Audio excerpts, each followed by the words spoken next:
Hello everyone, मैं हूं आपका होस्ट आदर्श पांडे और आज हम लोग बात करने वाले हैं यूएन पीस कीपिंग फोर्स के बारे में। जनरली हम इसको ब्लू हेलमेट आर्मी के नाम से भी जानते हैं। तो इस वीडियो में हम लोग डिस्कस करने वाले हैं कि ये यूएन पीस कीपिंग फोर्स को कहाँ पे डिप्लॉय किया जाता है, इनका काम क्या होता है। ठीक है, बहुत कुछ है वीडियो में जानने के लिए, तो प्लीज़ वीडियो को एंड तक देखिए और अपने सभी फ्रेंड्स, फैमिली और सभी के साथ शेयर कीजिए ताकि उनको भी यूएन पीस कीपिंग फोर्स के बारे में एक जनरल सा आइडिया हो सके। ठीक है, राइट गाइस। लेकिन इससे पहले मैं आप सभी से पूछना चाहूँगा एक सिंपल सा question. Which country become the last member of the UNO? Options आप सभी के सामने हैं। ओके, राइट आंसर मैं दूंगा आपको वीडियो के एंड में। चलिए फिर स्टार्ट करते हैं।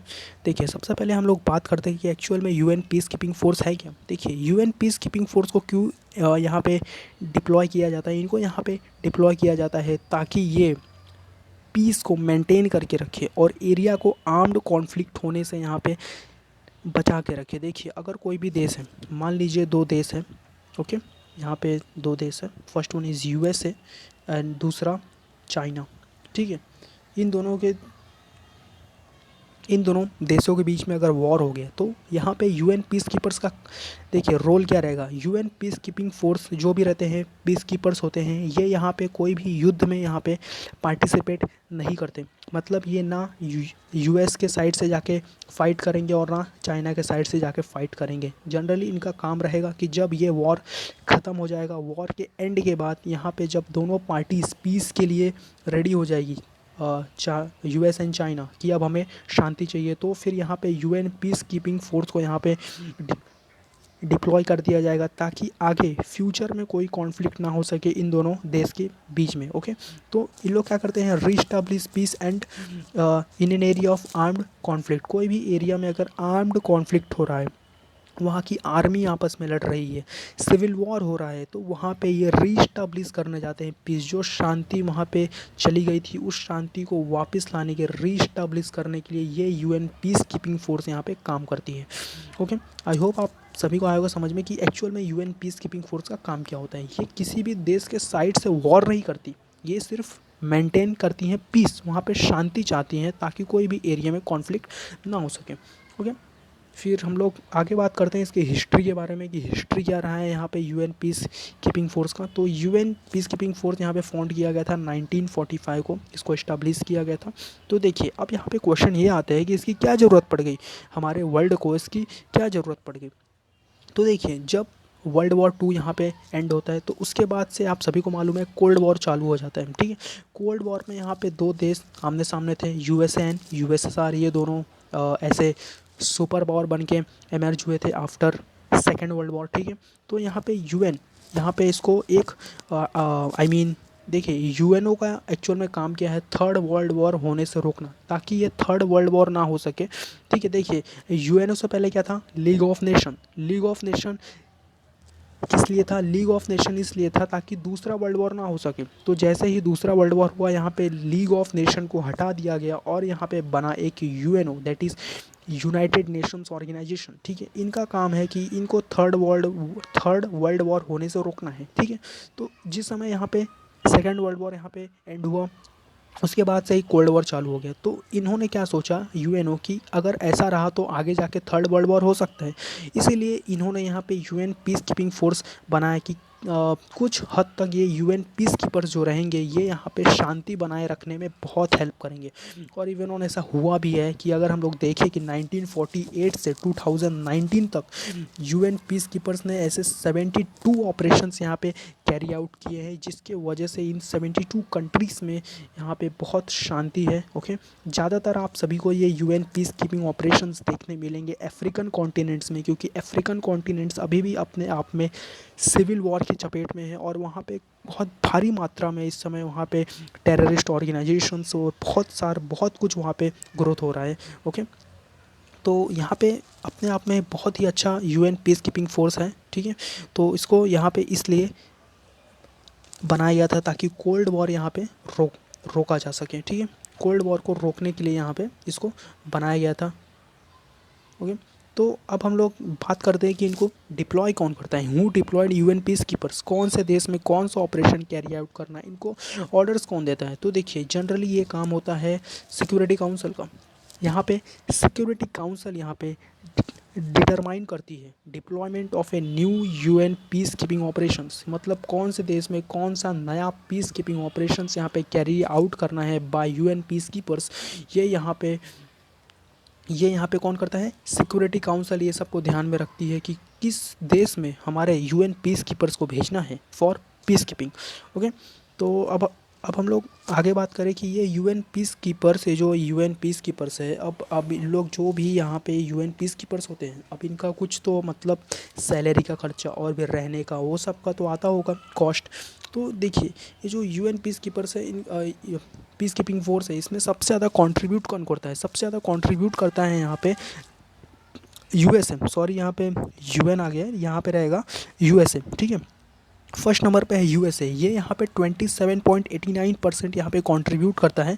फिर है China, Japan, Germany, UK, France, Italy, Russian federation, Canada and Republic of Korea. आप लोग यहाँ पे देख सकते हैं ये टॉप 10 कंट्रीज़ है जो यहाँ पे असिस्ट कंट्रीब्यूट करते हैं, मतलब पैसे, जो यहाँ पे पैसे in the form of donations भेजते हैं, डोनेट करते हैं, ताकि यहाँ पे जो यूएन पीस कीपिंग फोर्सेस हैं ये यहाँ पे दूसरे दूसरे देशों में ऑपरेशंस कैरी आउट कर सकें, ठीक है। तो अगर हम लोग बात करें कि कौन से देश हैं जो अपने सबसे ज़्यादा सोल्जर्स भेजती है यूएन पीस कीपिंग आर्मी में, तो देखिए यहाँ पे हैं टॉप 10 कंट्रीज़ जो कंट्रीब्यूट करते हैं अपने आर्मी के मेंबर्स, अपने आर्मी के लोग, अपने सोल्जर्स यहाँ पे कंट्रीब्यूट करती हैं, ठीक है। तो यहाँ पे सबसे फर्स्ट नंबर आता है बांग्लादेश। बांग्लादेश अपने 6731 सोल्जर्स यहाँ पे भेजता है यूएन पीस कीपिंग में, ठीक है। और दूसरे पे है Ethiopia, Rwanda, Nepal, India, Pakistan, Egypt, Indonesia, China और घाना। ओके, अब यहाँ पे यूएस की बात आती है कि यूएस अपने कितने सोल्जर्स भेजते हैं। वैसे तो यूएस ने हर जगह अपने सोल्जर्स यहाँ पे डिप्लॉय करके रखे हैं, इराक हो गया, अफ़गानिस्तान हो गया, अभी तो फ़िलहाल उन्होंने अफ़गानिस्तान से अपने हर एक सोल्जर्स को हटा दिया है, ठीक है, वो एक अलग टॉपिक हो जाता है, ठीक है। तो यहाँ पे यूएस ओनली 33 सोल्जर्स भेजता है फॉर पीस कीपिंग, ठीक है। तो पीस कीपिंग के लिए यूएस 33 सोल्जर्स भेजता है। अब यहाँ पे क्वेश्चन आता है कि यूएस इतने कम सोल्जर्स क्यों भेजता है और बाकी के जो ये देश हैं like Bangladesh, Ethiopia, Rwanda, Nepal, India. अब देखिए अगर मैं इन टॉप 10 कंट्रीज़ की बात करूँ तो ये टॉप 10 कंट्रीज़ है under developing countries accept China, ठीक है। चाइना बहुत हद तक मतलब हो चुका है डेवलप, इसको हम लोग अंडर डेवलपिंग कंट्रीज़ में नहीं बोल सकते। आई थिंक चाइना बहुत ज़्यादा डेवलप है, ओके। तो चाइना को छोड़ के बाकी जो 9 देश है ये अंडर डेवलपिंग कंट्रीज़ हैं, मतलब ये अभी भी डेवलप कर रहे हैं, ये डेवलप नहीं हुए हैं, ये अंडर डेवलप कंट्रीज़ हैं।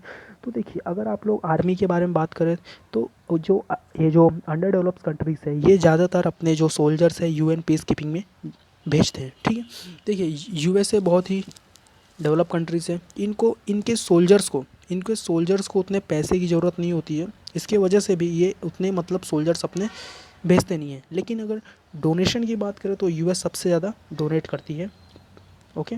तो देखिए बांग्लादेश क्या होता है कि जो ये यूएन पीस कीपर्स होते हैं इनकी सैलरी भी बहुत अच्छी खासी होती है, नियर अबाउट अगर हम लोग इंडियन रुपीज़ के बारे में अगर हम लोग इंडियन रुपीज़ में बात करें तो नियर अबाउट 80,000 इनकी होती है सैलरी, ठीक है, ज़्यादा भी हो सकता है उससे, ठीक है।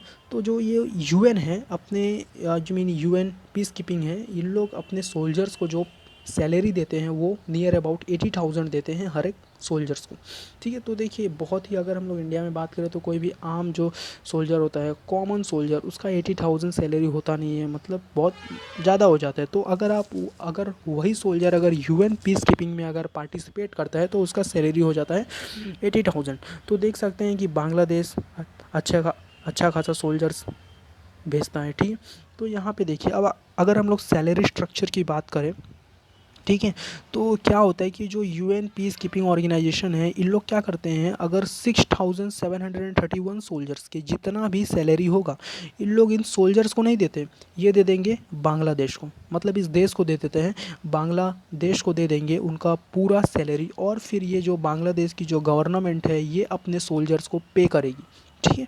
तो ऐसे इंडिया में होता है, इंडिया 5353 सोल्जर्स भेजती है, तो ये 5353 सोल्जर्स का जो भी सैलरी होता है ये यूएन दे देगी यहाँ पे इंडिया की गवर्नमेंट को, फिर ये इंडिया की गवर्नमेंट अपने सोल्जर्स को देगी। ओके, आई होप आपको समझ में आ गया हो कि यहाँ पे सैलरी का डिस्ट्रीब्यूशन कैसे होता है सोल्जर्स में।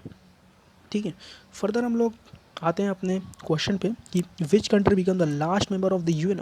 यहाँ पे सही आंसर है ऑप्शन ए, यहाँ पे सही आंसर है that is option A. Okay, I hope आप सभी को समझ में आ गया होगा। ठीक है, अब देखिए ये सब जो देश है ना, यमन हो गया, नाइजर हो गया, रवांडा हो गया, देखिए ये सब देश जो है ना ये अपने आप में सिविल वॉर में है इस समय, इसीलिए यहाँ पे डेवलपमेंट यहाँ पे 0% है, उतना है नहीं डेवलप।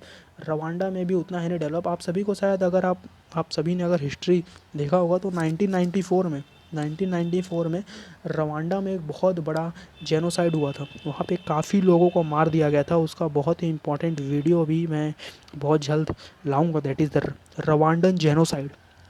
ओके, करीब करीब 10 लाख लोगों को यहाँ पे मार दिया गया था इस जेनोसाइड में। ओके, नाइजर में भी बहुत कुछ हुआ है, यमन जहाँ पे अभी गृह युद्ध चल रहा है, ओके, सिविल वॉर चल रहा है 2016 से ऑलमोस्ट शायद वहाँ पे चल रहा है। ओके, जब यहाँ पे अरब स्प्रिंग हुआ था, ओके, 2011 में अरब स्प्रिंग के बाद से ही यहाँ पे गृह युद्ध चल रहा है यमन में। तो ये सब जो देश है ये अपने आप में गृह युद्ध के चपेट में है। यहाँ के लोग आपस में ही एक दूसरे को मारने में बिजी हैं और इन सभी का फ़ायदा उठाते हैं टेररिस्ट ऑर्गेनाइजेशंस जो वहाँ पे ग्रोथ करने लगते हैं।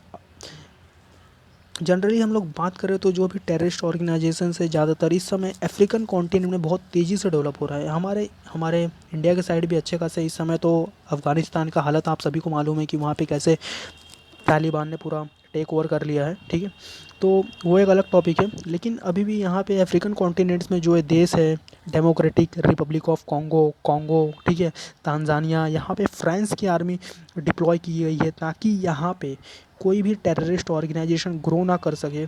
ठीक है, तो और साथ ही साथ यहाँ पे यूएन पीस कीपिंग फोर्स भी है ये सब रोकने के लिए। आई होप आप सभी को समझ में आ गया होगा। ठीक है, कि यूएन पीस कीपिंग फोर्स क्या होती है और जनरल इनका काम क्या होता है। ओके, तब तक के लिए आई होप आप सभी को आया होगा समझ में। ओके, तब तक के लिए stay tuned and stay well. Thank you very much.